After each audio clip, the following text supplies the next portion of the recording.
Bueno, vamos a hablar de un mix de noticias internacionales con nuestro compañero Edi Cifre. Edi, bueno, finalmente el presidente francés decidió aprobar por decreto esta reforma de las pensiones, ¿no? Así es, y no fue bien tomada, te digo, por nadie, ni por la calle, ni por la oposición.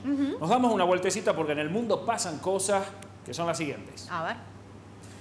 Escuchamos de fondo la Marsellesa, el himno nacional francés, entonado por la oposición de izquierda en el Parlamento Nacional en señal de protesta a un Macron que decide aprobar la reforma de las pensiones, como vos lo decías recién, por decreto. El presidente francés decidió adoptar su impopular reforma de las pensiones sin el voto de los diputados y esto generó un gran revuelo y sobre todo en las calles, que las calles arden en París. Protestas que culminan con más de 200 detenciones. Las fuerzas de seguridad utilizaron cañones de agua, gases lacrimógenos para dispersar a los manifestantes en la Plaza de la Concordia, que es el epicentro de las protestas contra esta reforma de pensiones que se están dando en Francia. Una Francia convulsionada por esta decisión y que es por decreto, algo que la verdad llama mucho la atención, ¿no? Se agrava la tensión entre Estados Unidos y Rusia tras el derribo de un dron cerca de Ucrania. Desde el Kremlin aseguraron que el dispositivo estadounidense se dirigía hacia la frontera de su país y no fue interceptado por la aeronave rusa, mientras que desde Washington afirmaron que el caza lo chocó.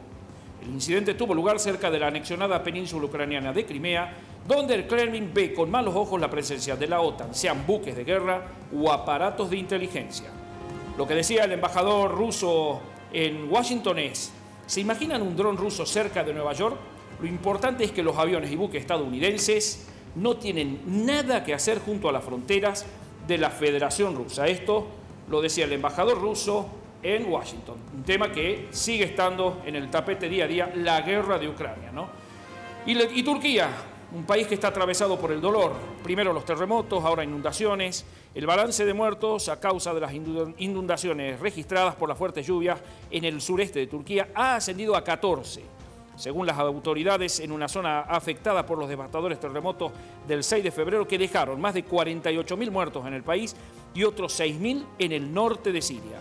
Se ha llegado a registrar precipitaciones de hasta 136 milímetros por metro cuadrado. Un país que la verdad está devastado. Primero, como te decía, terremotos y ahora mirá las imágenes de las inundaciones, ¿no? Bueno, les pongamos un poco de color a este viernes. Color verde. ¿Por qué verde? Porque es el día de San Patricio. San Patricio fue un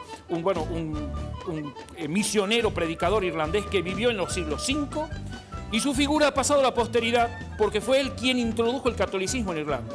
Además, cuenta la tradición que San Patricio se sirvió de un trébol para explicar la Santísima Trinidad de forma sencilla. El origen de la fiesta de San Patricio se remonta al año 1931. Ese año se celebra en Dublín, la capital de la República de Irlanda, el primer desfile del día de San Patricio en el Estado Libre de Irlanda. Eso sí, no sería hasta los años 90 del siglo pasado cuando la fiesta comenzó a celebrarse fuera de su frontera. Sí, ¿sabes por qué es el color verde? ¿Por qué?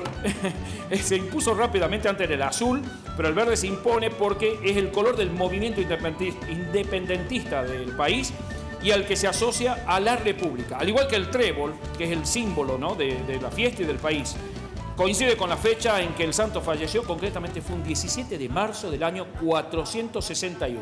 Esta jornada también se conmemora la fundación de la República de Irlanda, patrono de la isla de Irlanda. Un día en el que el país se tiñe de verde y se reivindica el orgullo de ser irlandés.